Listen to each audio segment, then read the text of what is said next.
Hi, I'm Ben-Yaakov. This tutorial is on modeling and control of PWM converter.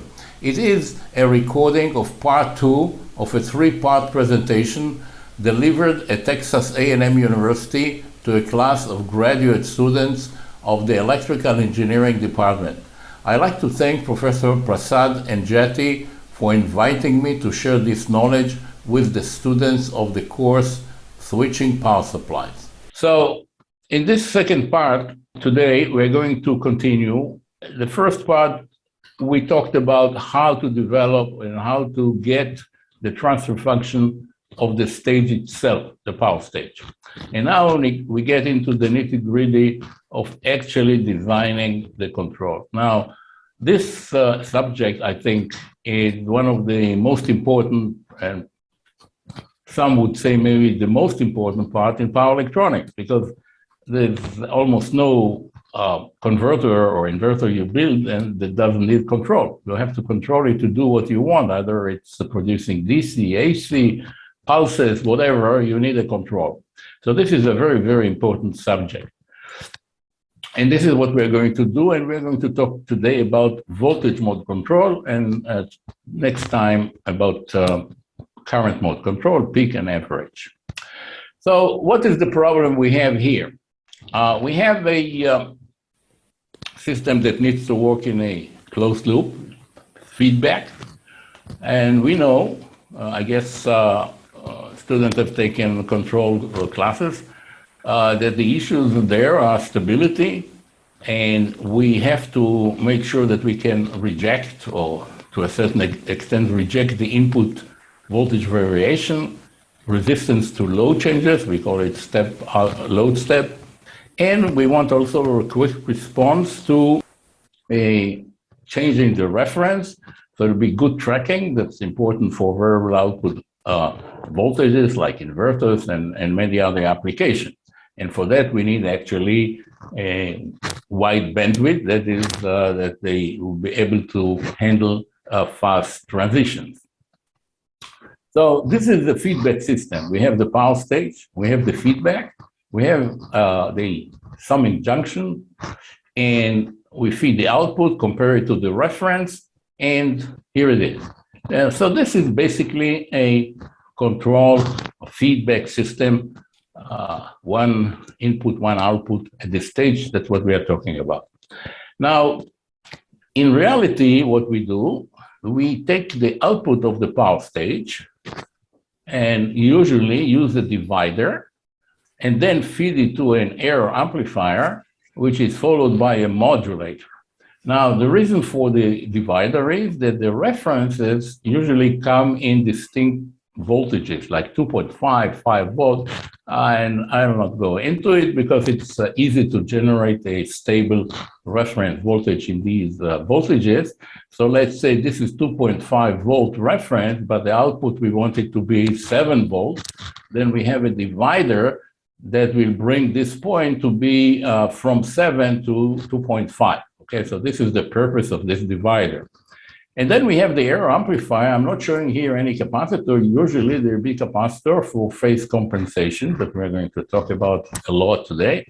And then the modulator, which is translating this error into pulses.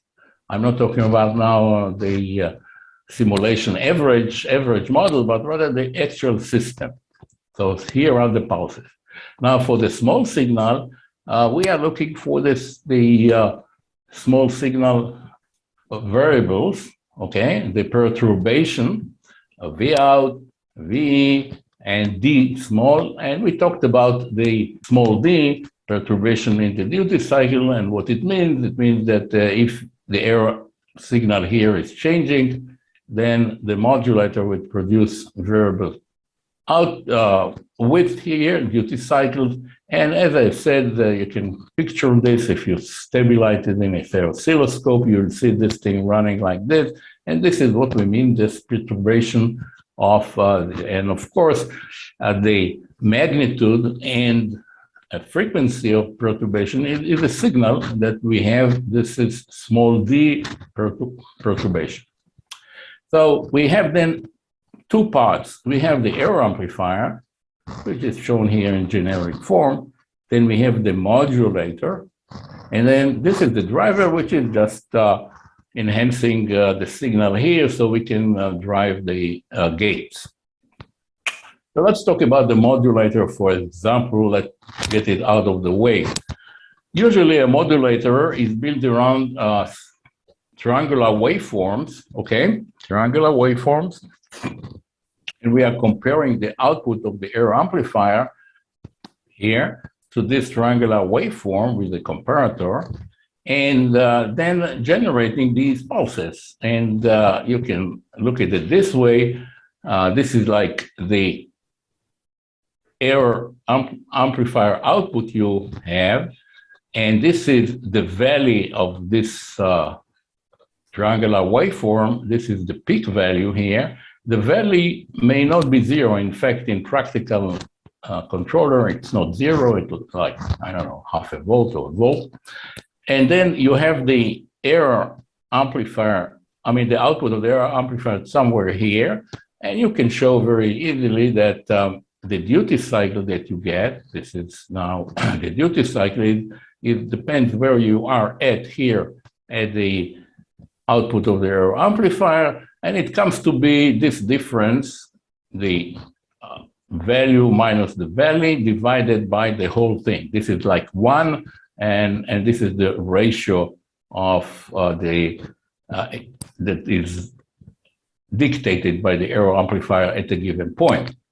And so this is the real expression, large signal expression for the d-on of a modulator, of a conventional modulator.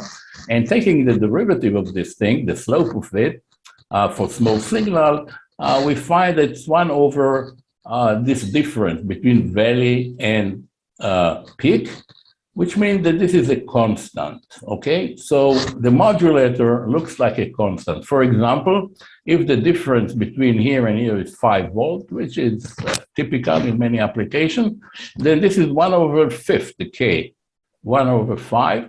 So if the input, the error amplifier output is 1 volt, then it really 1 over 5, then it will be like 0.2, the duty cycle. Okay, so this is the way it works. And for the small signal, it's just this K, and this is 1 over this difference between the peak and the valley. Okay, so this is just a side tracking a little bit for the modulator here.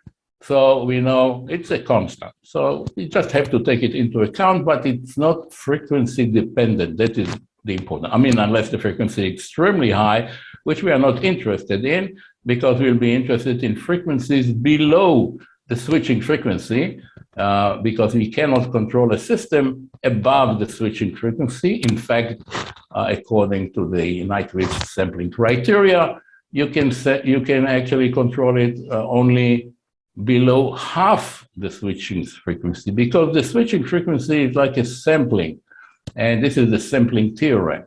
So the frequency, the control, the bandwidth cannot approach the switching frequency. Okay, so let's move one step farther. We have the system, and I'm looking inside now. I have the power stage. I have the divider now. This is the transfer function of the divider. It's 1, okay. And then we have the compensator. This is the amplifier that we need in order to stabilize the system. So from these, this part is known. This is from, say, simulation or some equations that we have of the stage. This obviously we know, it's a voltage divider. This we don't know.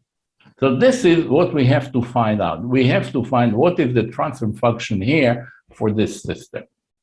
Now we know from basic control theory that the transfer function between the reference and here will be this times this is the open loop, divided by the whole path that is the loop gain, okay, the open loop gain, okay? And the open loop gain is this times this times this, okay? Here it is.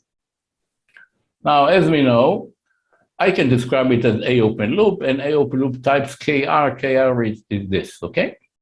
So the beautiful thing here is that when this loop gain, that is this path here, is much larger than 1, then we can neglect the 1, and this drops, and what we get is 1 over KR, which means that for high loop gain, there'll be an ideal tracking, okay, between the reference and the output within the divider, which is exactly what we know, what we need. That is, if this is 5 volt, the divider is such that it'll be 5 volt when here it's, let's say, 7. Then this means that when the loop gain is very high, we get absolute tracking.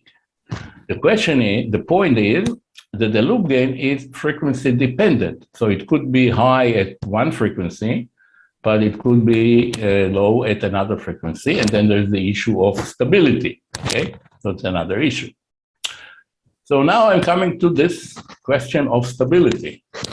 And the question is, when will a system of this nature, well, this is the frequency dependent, I'm showing it with the Laplace transform, when will a system like this be unstable?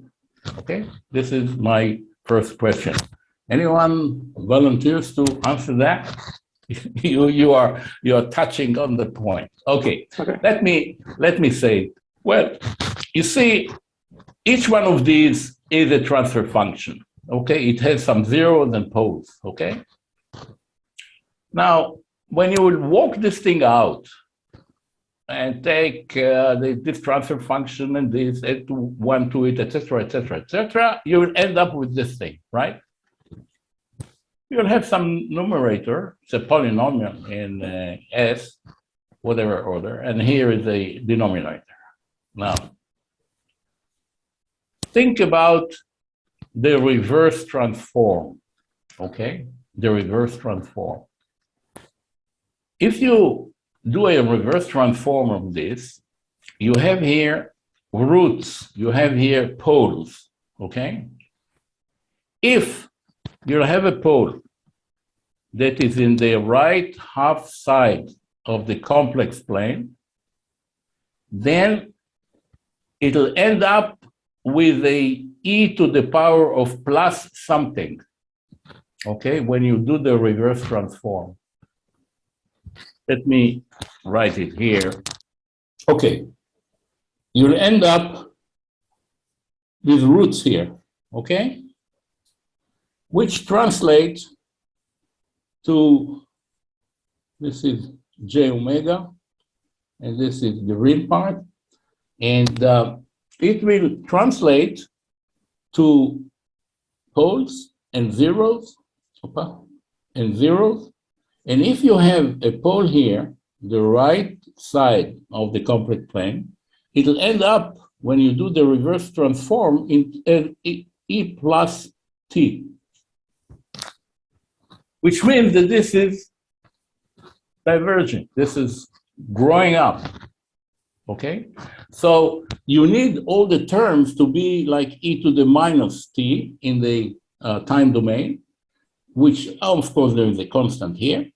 And this means that the criteria for stability is that all the roots of this polynomial, of this denominator, should be on the left side of the complex plane, okay?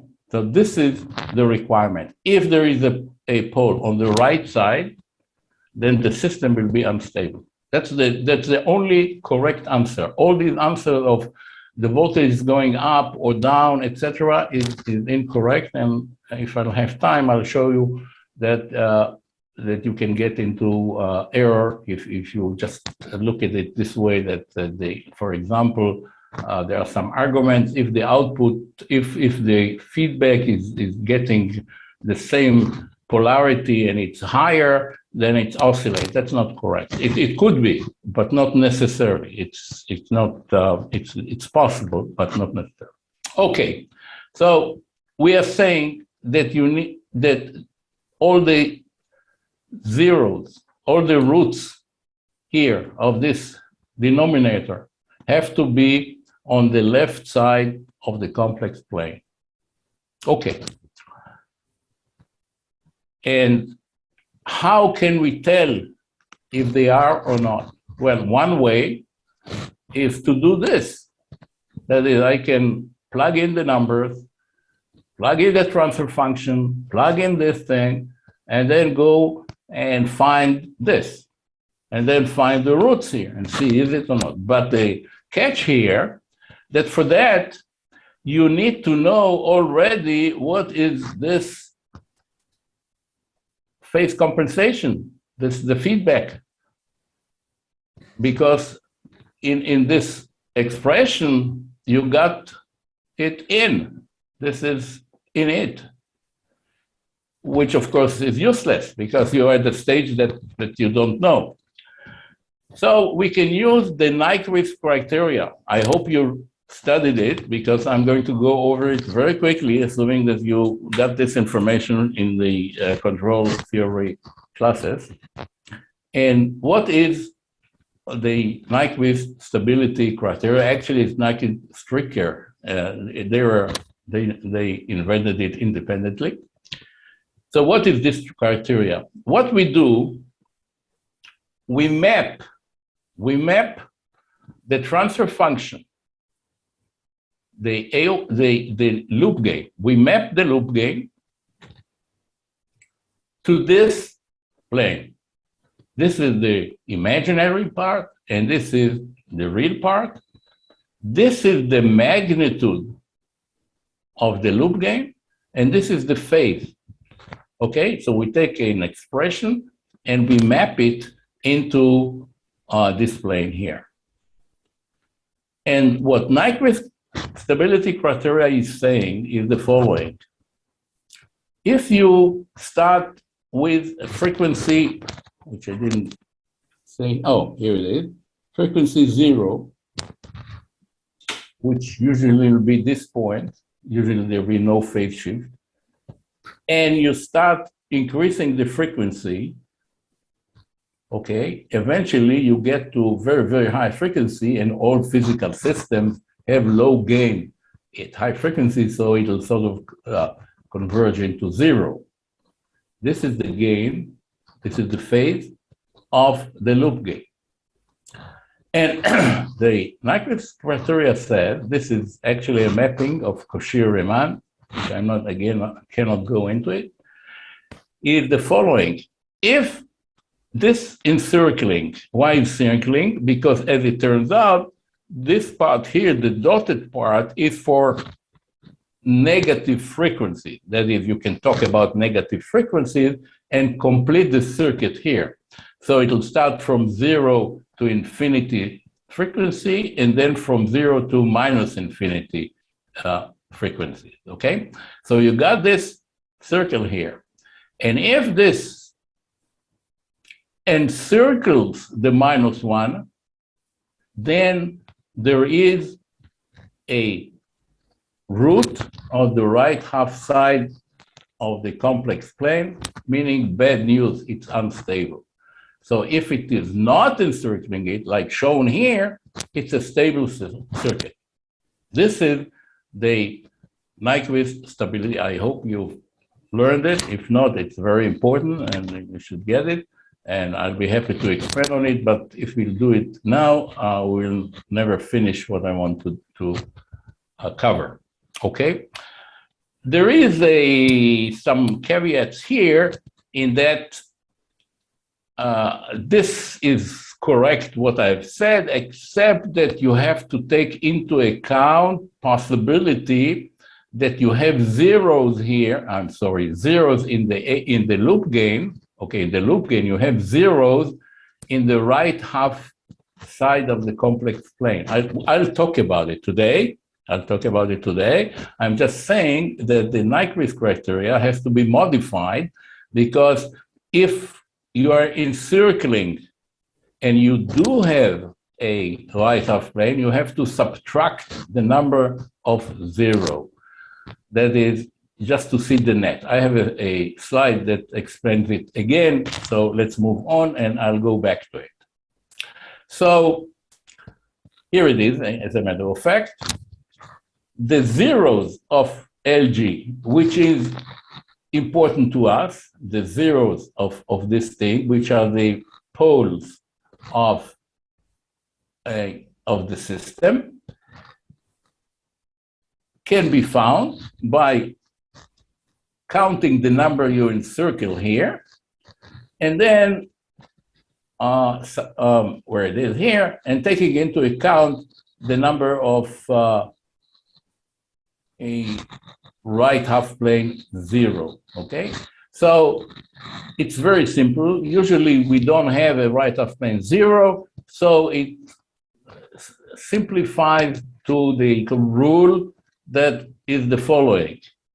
This is the Nyquist presentation. It's a mapping of this transfer function, the LG, okay, mapping of it into this plane. This is the real and this is the imaginary of the whole thing.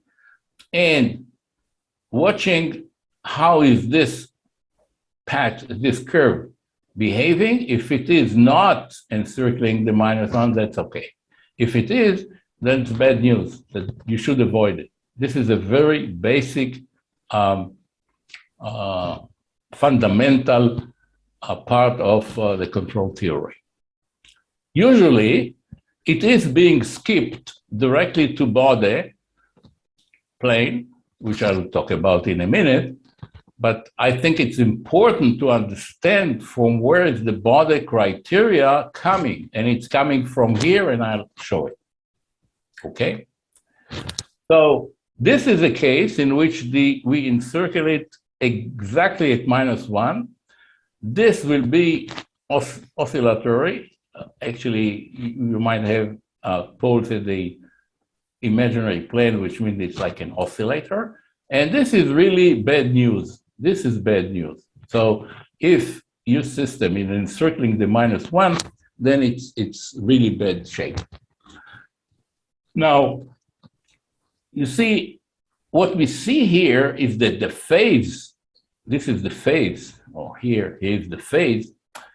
As the frequency goes up, in practical system, the lag, this is the lag, okay? This is the negative side of phase. This is positive, it's a negative. The phase is increasing, the lag is increasing.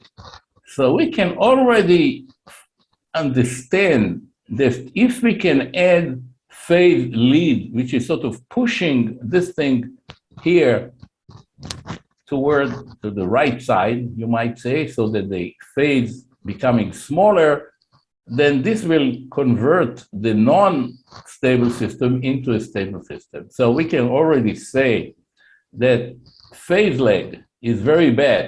Phase lag is very bad because it increases the chance of encircling the -1. And phase lead is in fact good because it's sort of improving the situation. Okay. So now I'm going to combine or transfer this basic, exact mathematical foundation of stability, of where are the roots and why is it stable or not stable, into the way we usually look at it. And the way we look at it is in the border plot. We plot the gain, we plot the phase, and it turns out, and then we have a criteria that I'll talk about, but it turns out that what we do here is coming from here. Okay? So let me explain it because it's very important to understand it. If I'll plot here a circle, unit circle, that is passing through here, through this -1, okay? What does it mean, unit circuit? It means that the distances here are 1, okay? That is the vector is 1. this is 0 dB. 0 dB means that this is the location that the gain is 1. So this is the location that the gain, the loop gain, the absolute value, the amplitude is 1. So this circle is this line here. Inside, we have the function, okay? Now, our system looks like this, and then I call it penetrates the unit circle. It penetrates here. That is, at this point, this curve of our system is penetrating here. What does it mean? It means that the gain is 1, 0 dB. Here it is. This point is this point. Great. Okay? So we have this connection. The 0 is the unit circle. The penetration is this point. Good. Now, if we are not encircling the -1, then we are going to penetrate it somewhere here, right? Penetrate it here, here. If you penetrate it like this, then we'll encircle the -1, like I've shown here earlier, okay? So what does it mean? It means that if the phase of penetration here, the distance to 180, this is the phase, and this is the difference to 180. If this phase is larger than 0, that is, it's positive, there is a distance here, we are not penetrating. But if we are going over it, so that if I subtract the 180 from this, I get a negative number, then it would mean that I'm encircling. So therefore, if I plot the body and I look at this point, and then I look at the phase, and if I see that the phase is smaller than 180 degrees, and I have what is called the phase margin here, I have a phase margin here, like here, positive, the system is stable.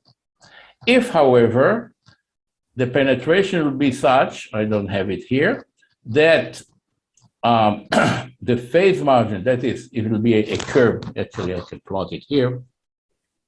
If it would have been like this, then this distance is a negative phase margin, and this means that the system will be unstable. So it's kind of amazing. It's kind of amazing that we have a very complex system, many poles, many zeros, high order, large polynomials in the denominator as the numerator. And then the stability boils down to this single question as to whether the phase margin here is positive, that is, there is margin here, or you are over it and it's already negative. This is a Nyquist criteria in the border plane. And this is usually the way we use it, okay? This, usually we didn't use it because it's very difficult to plot it. It takes a lot of time. But I'll show you that today, with programs like LT-SPICE, you can plot it very easily, and you can see really what's going on. Although you can get by with this, but it's very educating to see what is going on in the Nyquist, and you can plot it now very easily. We'll see it later on. Now, if there is any question, please ask. This is a very important subject, and I really would like you to sort of understand it, because these are the basics. And if you understand the basics, then you can go on and do design and understand what is happening to your system, why it's unstable, etc., etc. Okay, now I'm going to talk about systems. And in particular, I'm going to distinguish between the minimum phase system and non-minimum phase system. In a minimum phase system, we mean that we don't have a zero at the right half side of the complex plane, okay? The expression, so when you find the root, it's on the left side. Now, in a minimum phase system, there is a one-to-one relationship between the slope of the gain and the phase. If there is a pole here, we know then you have a minus dB per decade, and the phase shift will be 90 degrees for each pole. If there is another pole here, it'll be 40 dB. This is like a, of course, asymptotic presentation. It's more rounded, but I'm showing it like a straight line. And it'll be 40 dB, and then you'll add another 90 degrees, okay? So for each pole, you have minus 20 dB, and the phase will be 90. For each zero, you have plus 20 dB, and you have an advance of 90 degree of advance, okay? So this is the slope, and this is the phase. So suppose you have a system like this. This is the loop gain, okay? At very low frequency, and here it's broken down. This is now in the frequency domain here, okay? So we have many zeros, we have many poles, okay. Now I'm starting here, very low frequency. Very low frequency, all these F's are smaller than the breakpoint, so all these are ones. At F very, very low, then all these are 1. So I'm here. And then I hit the first, in this case, 0. So we get plus 20 degrees, and I know the phase will be plus 90. And then I hit the pole, and then it's getting to be straight line again, because this slope is sort of subtracted from this one, and we get a straight line. And here I have another pole, and then I have a 0. From minus 40, it became minus 20. Now, the thing is that when the frequency is higher than the breakpoint, the 1 can be neglected. And as you can see, all these are becoming real, because if F is high compared to the breakpoint, there is JJ. So all the zeros are sort of compensating and canceling out the poles and vice versa, and I end up just with the difference. So suppose I had here an extra pole over the zeros, and so I ended up with minus 20 dB per decade here, and the phase shift is 90 degrees. So in this case, if I plot the border, I have here changes going up and down, etc., etc. But then I look at the bottom line. What is happening here? Why is it important? Why is it happening here? Because this is where I'm penetrating this unit circle here. And if if all this goes up and down, and the phase is going up and down, in fact, if it goes, I'll show you. If it goes like this, this, and this, doesn't matter. There's a big phase shift here. It's actually becoming, like you might say, positive feedback, because it's more than 180 degrees. But if I am penetrating here and it's not encircling, I know it's a stable system according to Nyquist, okay? So it's a very powerful determination here. So I know that in this system, after all this thing going up and down, all these phases going back and forth, if at the cross point, which is the unit circle of the Nyquist, I am at 90 degrees, and this is 20 dB per decade. 90 degree means that I'm like here, sort of at this point, okay? So I have a lot of phase margin. So this means that we can very easily say when a system is stable and when a system is not stable. Furthermore, we know that this is the region where the loop gain is larger than 1. And this is when there is a good tracking. When the loop gain is larger than 1, we just said, the gain is just the voltage divider. This is the loop gain, larger than 1.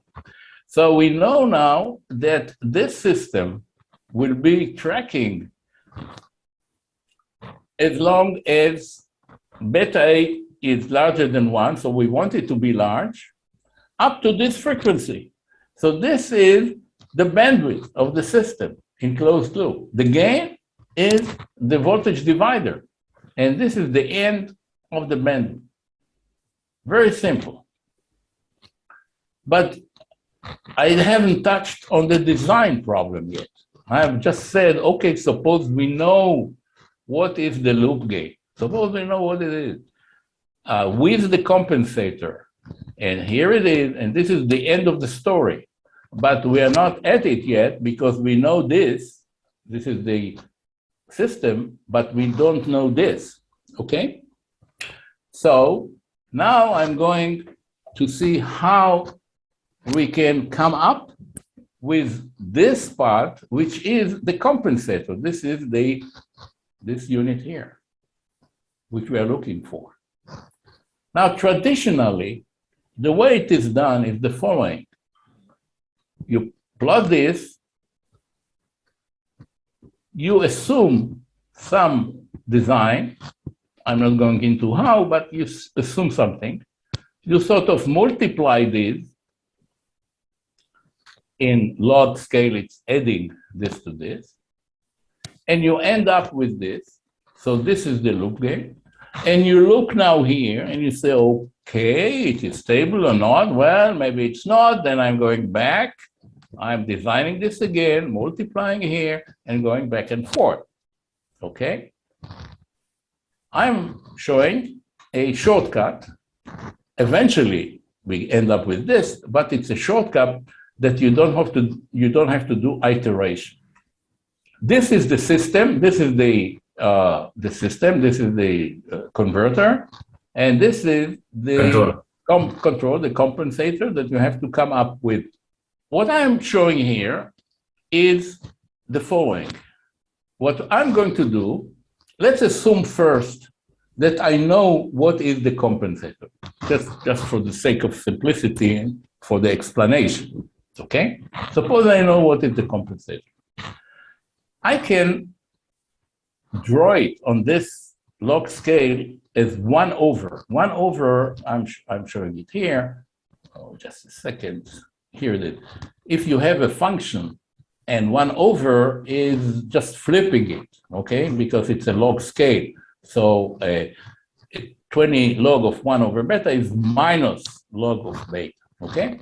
So suppose that I have it, I flip it over, and I look here at this difference here.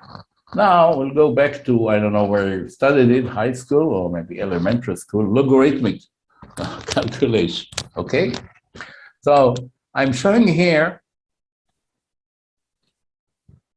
this is the system. This is the power stage.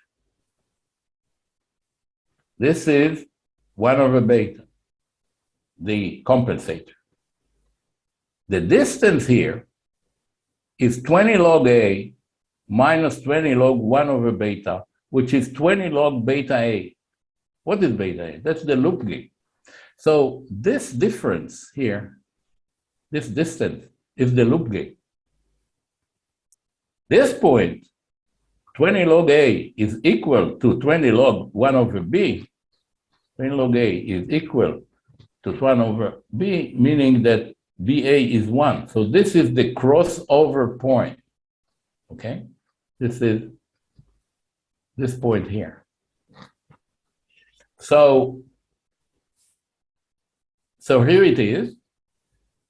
This is what I did. This is 1 over beta.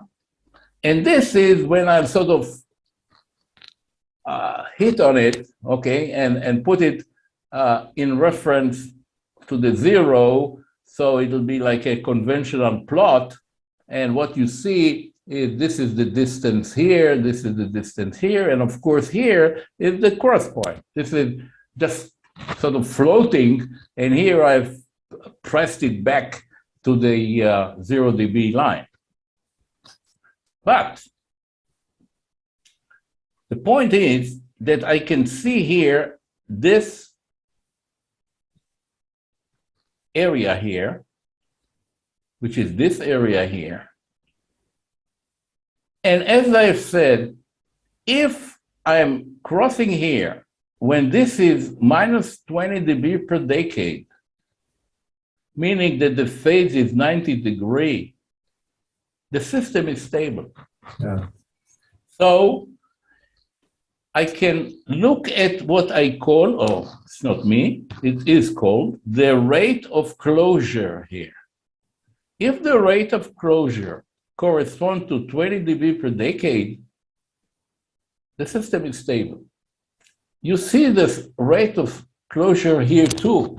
Although it's floating, etc., it could be, by the way, that these will not be like a horizontal line. We'll see it in a minute. But what is important is the rate at which this is closing. If this is closing at 20 dB per decade, then when you bring it back to 0 dB, this is what you'll see. And this is stable, no matter what's happening here. It's amazing. So what we are going to do is the following. We are going to use, first of all, the power stage, and then design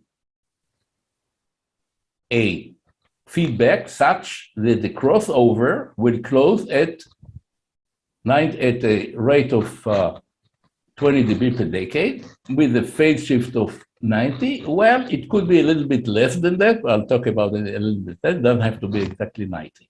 This is actually sort of a summing up that what we do, we choose, we take the power stage, we put 1 over beta, and then the relationship of this curve to the actual gain is just flipping it over, okay? You don't have to flip it, you can calculate it, okay? Over. So now, let's look at the system like this. Suppose this is our power stage. This is our power stage here. The solid lines are how I'm crossing it with 1 over beta. S means stable, U means the broken line unstable. Let's start with here. If this is the power stage, and 1 over beta is crossing it like this, so the rate of closure is 20 dB per decade. Note, it's now sort of flipped over. But again, if you put it toward the 0 dB, you'll find it going like this, right? 20 dB per decade. This is a stable system. If you cross it like this, it is a stable system because the rate here, this is 20 dB, this is 0. If you cross it like this, then it is 40 dB per decade, and this is unstable because the phase margin is almost 0. Now this is also unstable because this is already 40 dB. This is straight, so the closure is 40 dB. Here, it is stable because this goes 20 dB, this is 40, the difference is 20, it's a stable system. Here, well, I can make it stable if I can get this 40 dB per decade, which is not practical. We'll talk about it. Okay. So what does this all mean? It means the following, that once I have the power stage, and I have to design the compensator, I have a choice. I can choose a compensator that it will cross like this. I can choose a compensator that will cross like this. I can choose a compensator that will cross like this. All these are stable. By the way, if I am crossing at the break point, I'm adding phase shift of 45 degrees. We know that at any break point, the phase is 45 degrees. So the phase margin will not be 90 degrees like in here, but it'll be 45, which is possible. I'll show the implication of it.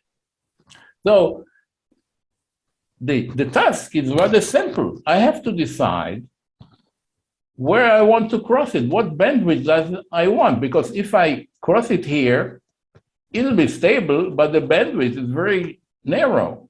If I'll cross here, it'll be better. This will be even better.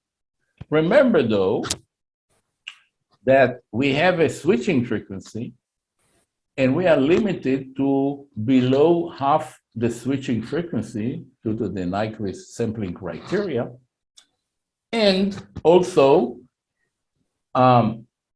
we have to take into account that sampling rate according to the Nyquist is mathematical, it's not practical. You have to sample more than that to get the break construction of the waveform. So in practice, you have to limit yourself to something like 1/5, say, of the switching frequency, or 1/10, 1/5, okay? So you cannot go forever because you don't see the frequency here. This is a small signal response. It's blind to the switching frequency. So if I have a transfer function like this, I can decide that I want to cross it here. So I'll put here the 1/beta like this. And then I want a large gain for the reason I've said. So therefore, I want the compensator 1/beta to go down and like this as much as I can. So this is the compensator 1/, that I want. That's it. That's the end of it. Of course, I have to find what are the points here. I'll show in a minute. Okay? Now, what is the implication of the phase margin? The effect of the phase margin, again, I cannot explain it to the fullest. I'm just sort of giving the bottom line here.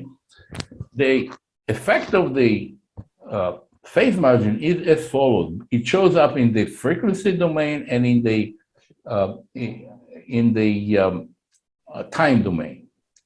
In the time domain, a small phase margin which is still stable, but small, will cause overshoots.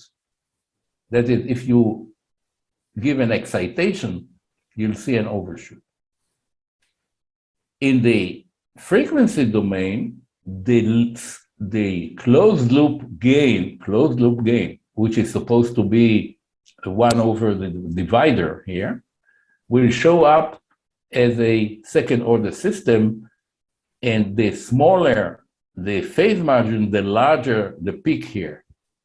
And I'm showing it sort of pictorially here. The overshoot is a function of the phase margin.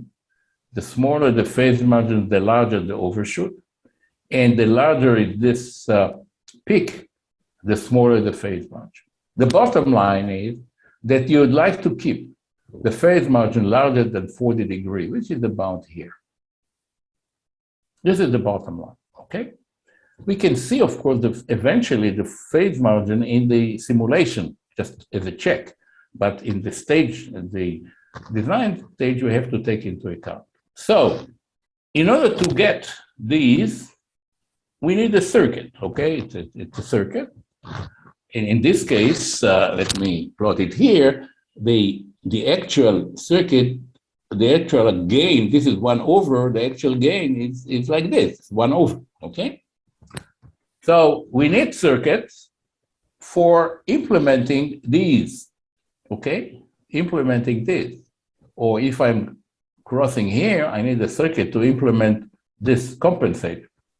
And well, it came out in the industry now to call these in such a type 1, 2, and 3. Type 1 is a circuit like this, which has a gain and 1 pole. This is the compensator. 1 over the compensator is like this. This is a stable system, although the frequency response, the bandwidth is small, but it's a stable system. So this is called a type A. This is the leg. I call it a leg compensator, okay? There is another one, which is the leg lead, which is called actually type 2, okay? This is the one we just talked about. This is 1 over beta, and this is beta. And here it is, this circuit. And you can see here the relationship with the breakpoints and the gain. It can be implemented with a GM amplifier. This is voltage to current. In some controllers, you find it this way, not this way. But the end result is the same transfer function. The gain here is actually the open loop gain of the amplifier. That is this very, very low frequency. This is open circuit. So you see the gain of the amplifier. And then you start to see the effect of the capacitor. And then at high frequency, you see the gain RF over RN. Okay, this is this gain. 1 over is this thing. And this, of course, is good for this type of closure. This is straight. Here we have a high gain. Everything is fine. Simple. Once you understand it, it's really simple. This is the same thing here. This is just showing how to calculate the gains. That is, if you cross it at a given point, how to go back and from 1 over beta, calculate beta, which is kind of trivial. I'm not going into it because it's simple, and I'm sure you can handle it. Finally, we have the more complicated and more complex compensator, which is called type 3. The transfer function of the compensator looks like this. This is the gain of the amplifier. And this is also caused by the operational amplifier because at high frequency, the gain of the amplifier goes down, okay? So this is called also double zero because we have a pole, we have a 0, we have another 0, and then we have another pole. So it's a double 0. Now we are going to use this part here, this part here. This part, 1 over beta is this part here. And this is for what? This is for the case that we want to close the feedback at a region which goes down minus 40 dB. For minus 40 dB, we need 1 over beta to be minus 20 dB, such that the rate of closure will be 20 dB. So we use this part here, okay? It is a more complex one, and here it is. This is 1 over beta, and this is the closure here. This is more tricky because there are many parameters here.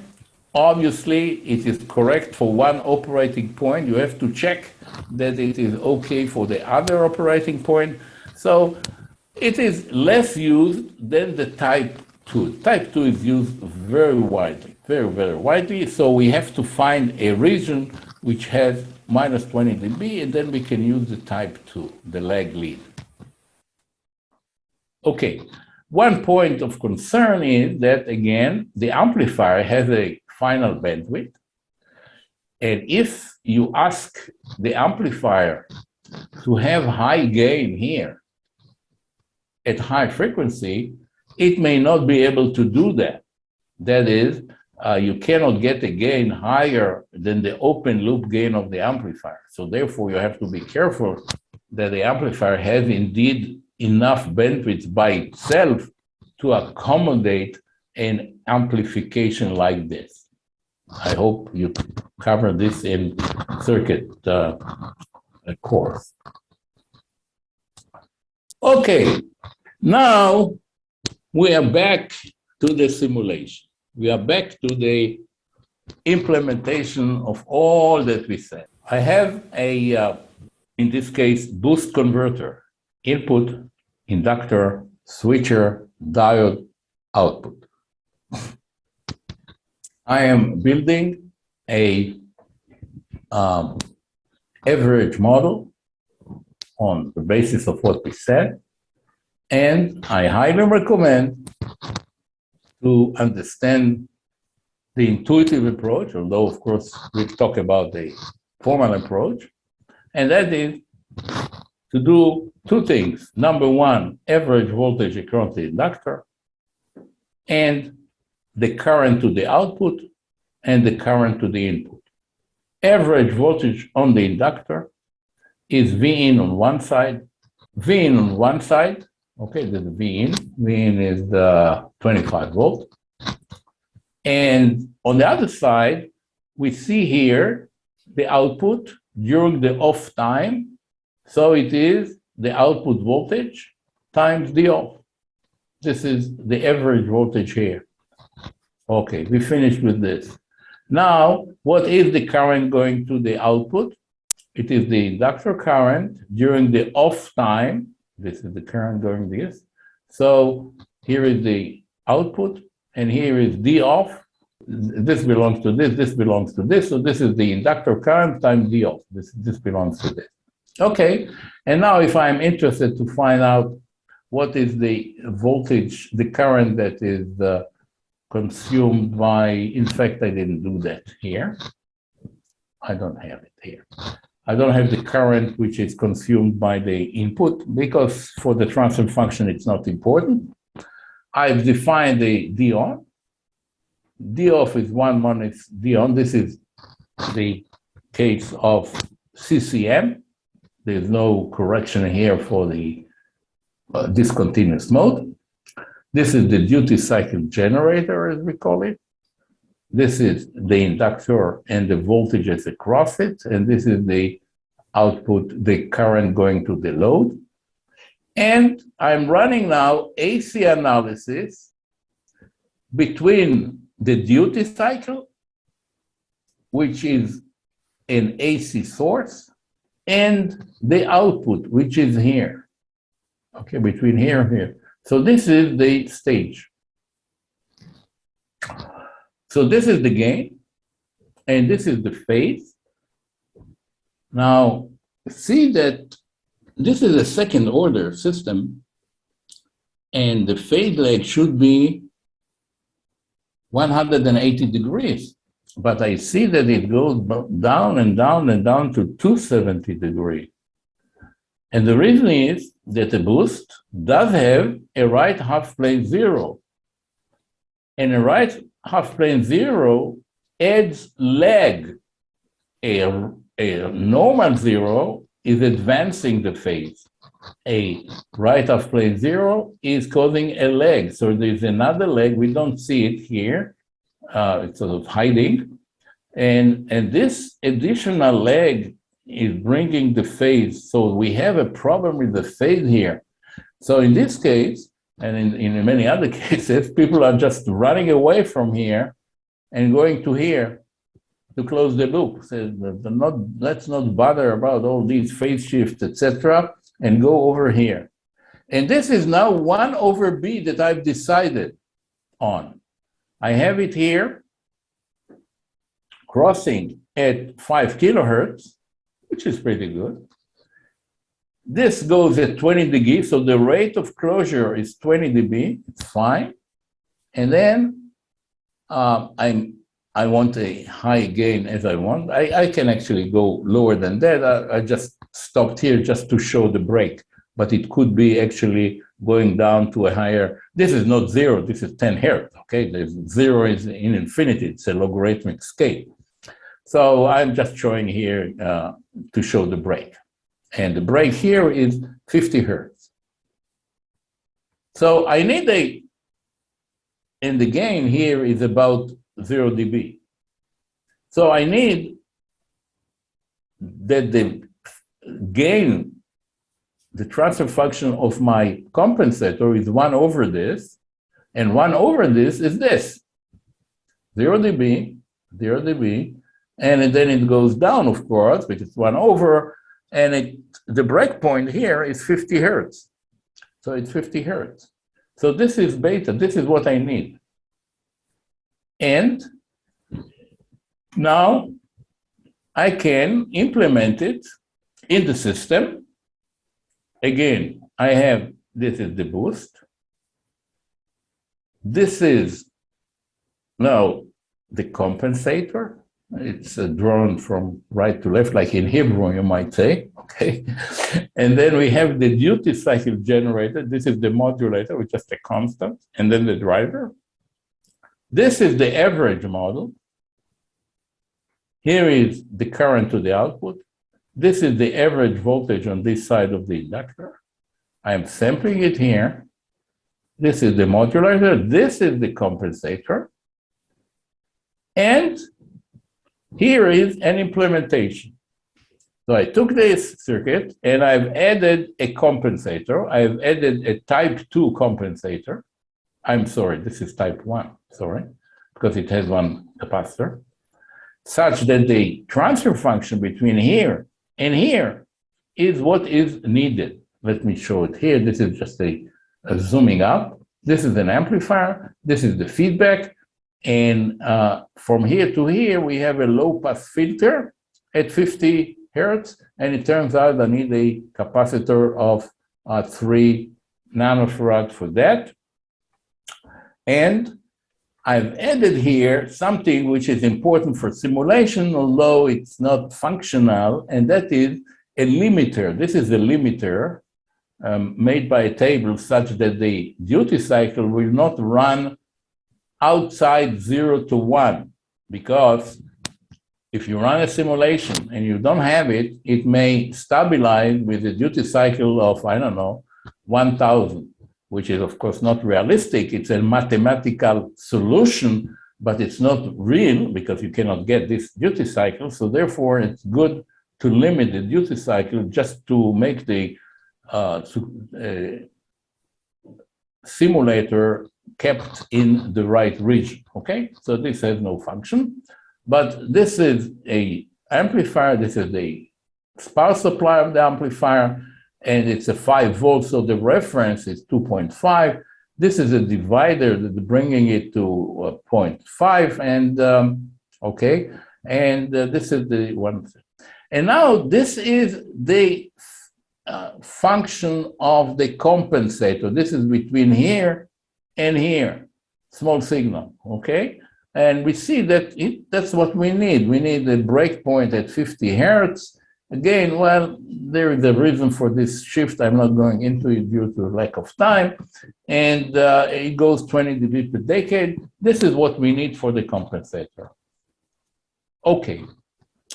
So this is the way to do it. I'm going later on to show you results, of course. But before that, I'd like to cover something which is very important. And that is, how do we measure, either by hardware or simulation, the loop gain, okay? And the point is the following. Suppose you did whatever you did and you end up with a compensator. So how would you check the compensator gain? So let me first explain what is the problem. Okay, here it is. This is the classical feedback system. Summing point And the loop gain is actually the ratio between this signal and this signal, because it starts here, goes all the way. So this over this is the loop gain. This is the loop gain. Okay, that's the definition of the loop gain. In the real system, with this amplifier, you really don't recognize these points because it's a combination of, there is a feed forward from here, feed forward from here. It's not clear. What is these two signals? So you cannot measure them, either by simulation or even by hardware if you have a system. I mean, what is the feedback here? So what you do, you generate a new junction, a new summing point. You leave this zero, this excitation, this one, and you have another summing point that you can get to these points.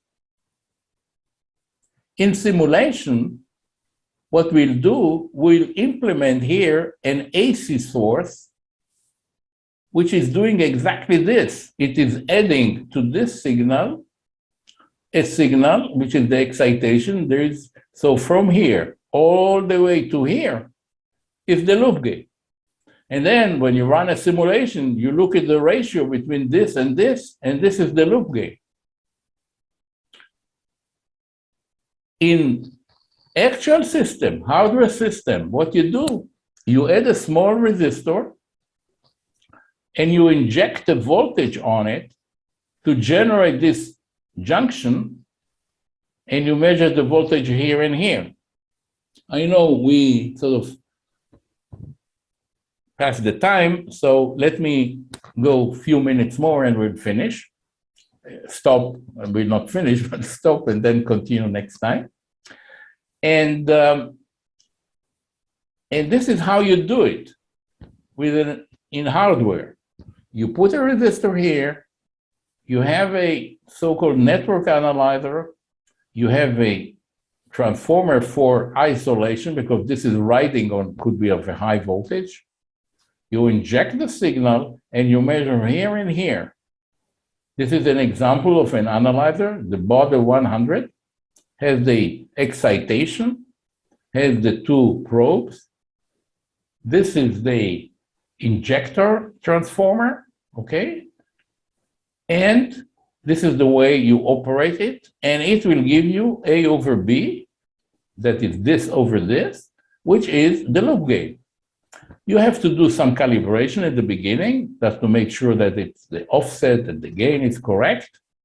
You have to have a high quality injector so that you won't have parasitic capacitances.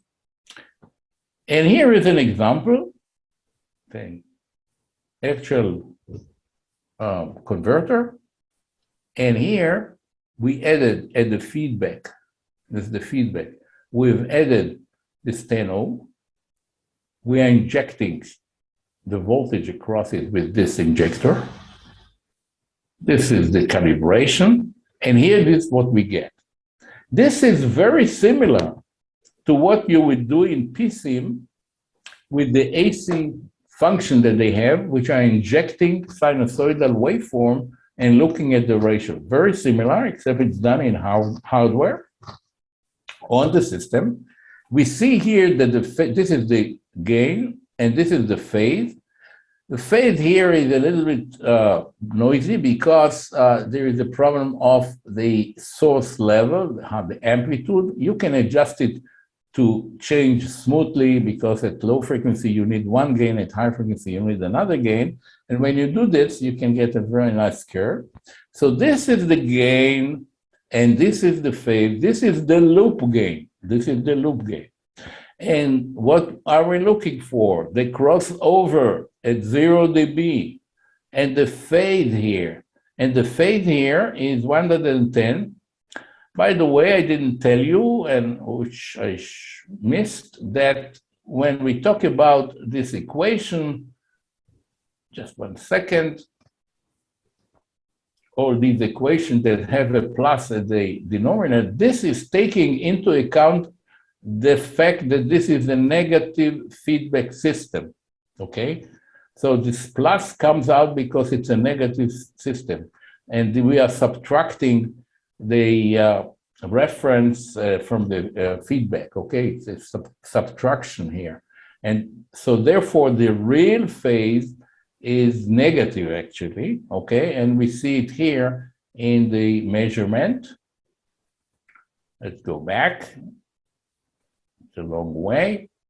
Okay, so it's 110, and therefore we are, it's actually not 110, it's here. So 106, there's a cursor here. So we are 74 degrees from 180, which means that we have a phase margin of 70 degrees, which is very nice, very nice. So this is the amplitude, and now you can also see the Nyquist. I'll jump over it for a second, but just adding that in the simulation to do the same thing, I am adding here an AC source in series here. This is the new junction, and what I have to look is the ratio between this and this point, okay? And here it is. So this is now the loop gain that I got, closed loop gain, measured the simulation after I did the compensation with the type 1 compensator. And what I see that the loop gain is 40 dB. As I said, it's not too high because I've limited myself with the amplifier for the reason I've said. Could be higher. The higher it is, the better it is. The crossover at 0 dB is 5 kilohertz, exactly what I wanted.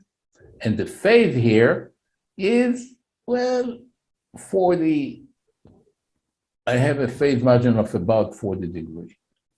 And this is why the excitation is done here with the pulse here in the time domain. So this is why I get a little bit of overshoot. If I change the capacitor to 10 nanofarad, which is closing the loop at a lower frequency, I'm getting a much nicer response. This drop in the response is due to the write-off plane 0. I'll explain it next time. I think we'll stop here because I've already got 10 minutes more than I should. And we'll continue with this next time, and then we'll add to it the current feedback.